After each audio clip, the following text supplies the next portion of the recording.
A very special guest that you might recognize from social media from Stoop Dating. Welcome to the studio, Jules Radley. Thank you so much for having me. I'm excited to be here. So Shannon is actually the one that brought you to our attention because she is a follower of your social media.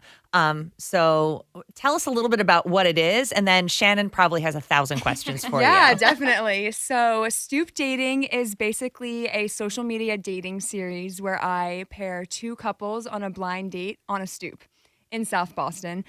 But I'm trying to extend it everywhere. So I'm bringing it to Philly first. I'm from South Jersey originally. So Nice. bringing it to Philly this weekend. Which is That's why super I'm here fun today. because you can hear the Andie Summer Show both in Philly and in Boston and also in Las Vegas. So that should be your third city. Jules, how did you even come up with this idea in the first place? Yes, definitely. So when I moved to Boston, it'll be a year this September. I used to sit out on the stoop with my neighbors, and we met so many different people, and I just love meeting people. I've always been like that ever since a kid. Like, I was close with my childhood neighbors growing up, and we met so many people. And originally I wanted to do stoop reality and just do funny interviews of all these drunk kids in South Boston, everything. But then I quickly changed that idea into Stoop Dating because I'm a hopeless romantic. And I was like, this is a great way to get people to meet authentically again. I feel like nowadays everyone's stuck in the apps, afraid to go up to people, like willing to talk to someone in person. And it's just like, I'm forcing you to do it now. Like sit down and talk face to face. And it's been great. It's been a great experience. Even if the matches don't work out, it's a fun time. And it's really taken off for you. Thank you. Right? Like, so talk about how many followers do you have? How many hits are you getting? Yes, definitely. So our biggest episode was Manny and Brianna, which their match did not end up working out. Oh. But that was a crazy match.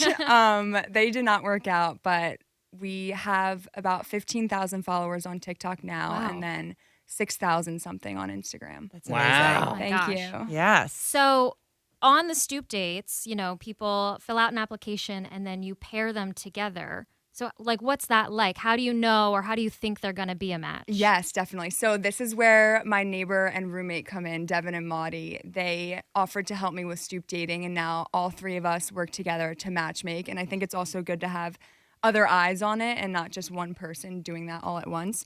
So what we do is we put all the forms into Google Slides, and then based on specifics that they put in their profile, we narrow it down off of age and then their interests, and then we pair off of that. So we'll key search snowboarder, or someone likes to go to the beach a lot, which who doesn't? But there's a lot of specifics people put in their profiles, and honestly, it's been really eye-opening to show how hard dating is because people are so specific about what they want, and trying to find that perfect match for someone is hard sometimes. Yeah. Because that's what we're really we want to keep it authentic, and we really want to try to match people to the best of our ability. We're not just putting two random people on. Thank you. It's just, and I love that you thought this would be a cool thing to do, and now you're insanely successful at it. Thank you so right? much. That's wild. Thank So you. a single woman myself does not like to go on first dates.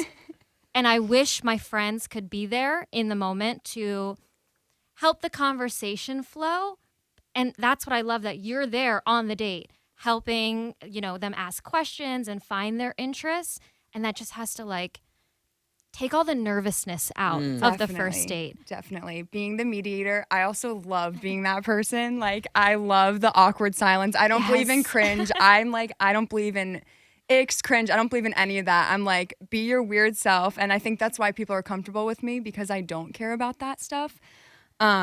But that's my favorite thing, because people will come in a little nervous and shy, and I get them to break out of their shell. So it's always fun being the mediator, definitely. And I would love to go on a date with my friends there too, as right? well. Yes. I mean, sometimes they bring friends and have watching from the crowd. So that's what I was going to ask. Are you dating? Do you stoop date yourself? So I have not been on my own stoop date yet, but one day I can see that happening in my future. Wow. I mean, your roommate and your neighbor must be dying to get you in that seat, right? Oh, they have wanted me to. I almost did it, but I was like, Not yet. Oh. Not yet. I want You know what that means is when clicking through the Google slides, she saw somebody Yes. and was Yeah, like, yeah. She's like, we're just gonna put this one to there. the side. Do not match this guy with anyone so yet. funny. You're staying professional. Yes, And we exactly, love that. Exactly. So speaking of, dates and putting people together, is there a success story that you're excited to share? Yes. So I would say, I think Eric and Connor, we had them a couple weeks ago. I think they're still talking. Everyone that we've had on the show has gone on a second date immediately after the Stoop date, which I think Wow. is really fun. Wow. Like they'll go get drinks somewhere else or text a little bit. We had a few people that were talking for a couple months. Nobody's officially dating yet. I mean, that's the dream. The real dream is someone to get married, like a Yes. Stoop marriage. Do they have to sign something that like you have to be invited to the wedding and stuff? Because that I would should be. make them sign. You that. absolutely should. That's the Yeah. only requirement. You have to get married on the stoop as well. Yeah. Yes. Propose on the stoop. Stoop We wedding. have big Proposal. dreams for this, Wedding. Jules. I know you've already thought of them, but now we're in it too. And I'm such a lover girl. Like, I want all these people to get married. When I find out they're not talking anymore, I'm like, damn. Oh, man. Like, ugh. So I know the applications have been filed for the Philly weekend and everything's, done and dusted, but Shannon filled out an application, did, if I'm not actually. mistaken. Yeah. And I enjoyed the questions because I got to talk about what I'm interested in physically and emotionally in men. And I was pretty specific. So So that means there was nobody in Philly that we could have paired you with. Which is her experience previously, by if the you do way. find anybody in Boston for me, let me know. She's willing to move. Yeah, so I have a very specific interest where physically they have to be tall, like 5'11" and up. Do you get that? a Oh, lot? I get that. I think almost every single one of our female applications have a height requirement. Yeah. And I'm not even That's joking. devastating. That poor Jeff. That is. But Jules, you are also tall. Shannon is tall. not. So, from a tall girl, I would say you just calm down, okay? Because there's nothing more frustrated than a single tall girl looking out there in the world and seeing all the tall guys with the little girls. Yeah. Short know, guys so need annoying. love too, Shan. We need love. a lot of sorry. people say that, but I say you like what you want. Yes. And there's someone out there for you, even if you're taking him away from the tall girls. Right. At least on the stoop, we're probably Same height. same height, Yeah. kind of. It doesn't really matter You how can tall sit they up are. one step. There, that's what it is. Well, Jules, you have a special surprise. We are going to do our own version of Stoop Dating featuring Andie and I. Let's see how compatible we are.